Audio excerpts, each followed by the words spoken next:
Big festive celebrations were happening in Perth city centre this week, with bright lights and singing voices encouraging the best of Perth's arts, foods and craft culture to come out of the woodwork and onto the streets. Members of the public came for a slice of the action at all angles.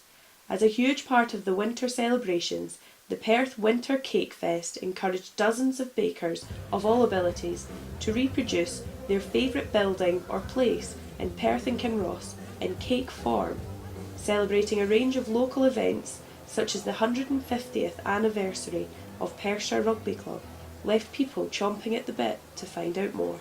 Well, Cake Fest is about celebrating where we are, Perth. You know, people love to bake and people love to share and people love where they live. That's something that you find no matter where you go. And I really like that, you know, it doesn't have to be a glamorous place, or it doesn't have to be, you know, a place that's in the guidebooks. Everybody loves where they come from because it's special to them. So the idea was all about how can we, you know, find people who are passionate about where they live and get them to work together to create something that's bigger than some of the parts. You know, building a map, putting onto it all the places that we love, you know, coming together as a community to be proud of where we are. This particular Cake Fest, it's the Winter Festival in Perth. The landscape we have here, but in its Christmas coating, is really gorgeous. All kinds of foodie delights were on offer, using the backdrop of Christmas cheer to encourage local businesses and community members to take themselves out of their comfort zone and add a little of their own seasoning to the mix. Gareth Ruddock, the man behind the superb soup competition, explains. We were approached by the council to run a soup competition called Super that we've been running now for 30 years, and that was our part. So part of the Perth Feast soup competition, Cake Fest and things like that, and that's what we did, was manage that. As a community organisation, yes, it helps, I suppose, consolidate. It gets lots of different people involved in different ways. The fact that some people can make cakes, or obviously through our competition make lots of different soups. It's been celebrating the local community of food as well as the local people. So yeah, it's a nice way to join people together and give them something to do on sort of a busy day in town, really. It's all fun and games, but what really motivates these gastronomic gestures and street festivities?